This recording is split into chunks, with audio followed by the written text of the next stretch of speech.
Lisa, kalau kita lihat pertumbuhan ekonomi di kuartal 3 ini 5,72% dan untuk kredit perbankan ini juga naik sampai 11% begitu.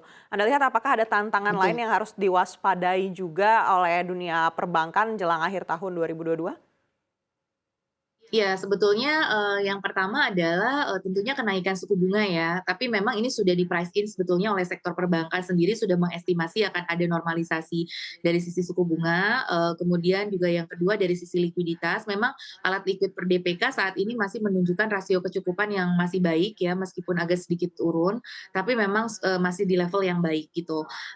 Itu juga, sudah diantisipasi juga oleh perbankan likuiditas yang semakin ketat karena tercermin dari suku bunga pasar uang antar bank yang ada peningkatan. Jadi, biasanya overnight interest rate juga menggambarkan keketatan likuiditas juga di perbankan dan tadi, credit growth sudah di atas DPK, ya biasanya itu juga cerminan bahwa kesulitan, likuiditas itu akan mulai terjadi juga gitu. Artinya karena kredit sudah mulai terakselerasi sedangkan DPK-nya sendiri sudah mulai mengalami perlambatan. Jadi dari sisi perbankan, antisipasinya selain kenaikan suku bunga, normalisasi dengan bunga yang lebih tinggi, itu juga tentunya dengan adanya inflasi pun akan meningkatkan biaya dari sisi perbankan juga, overhead cost perbankan juga bisa mengalami peningkatan, dan yang ketiga tadi likuiditas yang berkurang, baik rupiah maupun falas, tapi terutama juga di sisi falas ini juga akan berat untuk perbankan yang memang memiliki exposure terhadap falas yang cukup tinggi. Ini juga perlu diwaspadai. Dan yang keempat, kewaspadaan dari sisi kenaikan NPL. Seperti kita ketahui, NPL kita cukup terjaga karena ada program restrukturisasi, sedangkan kita tahu program restrukturisasi sendiri akan berakhir di first half 2023 gitu kan, di Maret atau April 2023. Nah, ini juga yang sedang didiskusikan kan, apakah wacananya akan diperpanjang dan sebagainya. Tetapi kalau assume itu tidak diperpanjang, tentu ini juga hal yang berat ya dari sisi kredit macet perbankan karena di tengah tadi kondisi masyarakat yang memang mengalami kesulitan. Karena kalau kita lihat juga indeks produksi manufaktur sudah mengalami penurunan dan PHK juga sudah banyak. Kita lihat data kemarin tingkat pengangguran ya Mbak, itu tingkat pengangguran itu sudah mengalami peningkatan walaupun 0,03%. Jadi sudah ada indikasi dari Februari ke Agustus, walaupun dari Agustus ke Agustus memang turun, tapi dari Februari ke Agustus itu ada kenaikan dan kita sudah mendengar berita PHK 70.000 di industri tekstil dan lain sebagainya. Nah, ini juga akan mempengaruhi konsumsi masyarakat gitu, sehingga nanti kredit pun akan terpengaruh ya, karena kondisi industri juga pastinya akan mempengaruhi demand dan supply di perkreditannya sendiri gitu. Jadi itu juga yang memang perlu diwaspadai oleh sektor perbankan. Baik, mungkin salah satu faktor yang terus menjadi perbincangan antara pengusaha dan perbankan ini adalah soal restrukturisasi. Anda menilai apakah kebijakan restrukturisasi ini harus diperpanjang di semua sektor atau mungkin di sektor tertentu saja seperti salah satunya manufaktur yang tadi Ibu juga katakan sudah banyak terjadi gelombang PHK saat ini?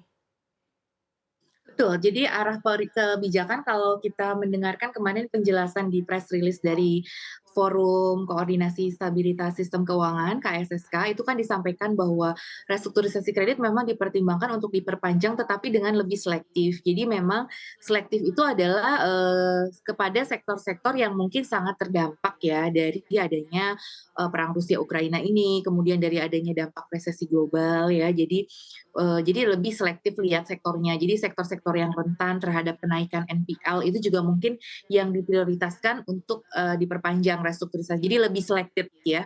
Jadi, karena kan tentunya program restrukturisasi ini kalau lama-lama terus dipermanenkan kan kurang bagus juga untuk dari sisi pengelolaan aset liability perbankan ataupun dari sisi kedisiplinan sektor perbankan sendiri dan juga kedisiplinan dari para nasabah juga. Jadi artinya untuk mencapai hal yang positif, mencari win-win solution di antara keduanya, makanya dipilihkan kebijakannya yang lebih selektif. Jadi restrukturisasi kreditnya hanya untuk sektor-sektor yang rentan saja, tapi sektor-sektor yang misalkan sudah performance-nya baik dan cukup resilience, mungkin restrukturisasinya menjadi tidak diperpanjang, seperti itu. Baik, betul Jadi Lisa, kalau tapi saya kalau melihat kita sih lihat sebenarnya dari kebijakan ini secara sudah sektor ini kan juga sebenarnya belum tentu semuanya merata begitu. Dalam satu sektor ada juga yang mungkin sudah kembali pulih begitu. Apakah ini benar-benar harus per sektor atau mungkin justru lebih spesifik lagi ke per bisnisnya?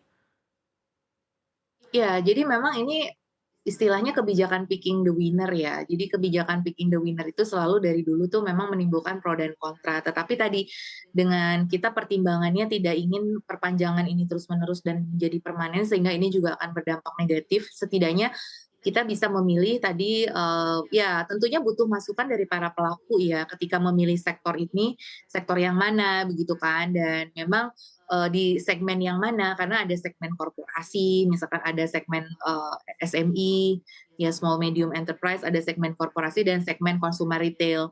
Nah, ini kan pasti perilakunya juga berbeda-beda. Nanti kita lihat mana sih yang NPL-nya lebih rentan, kayak gitu ya.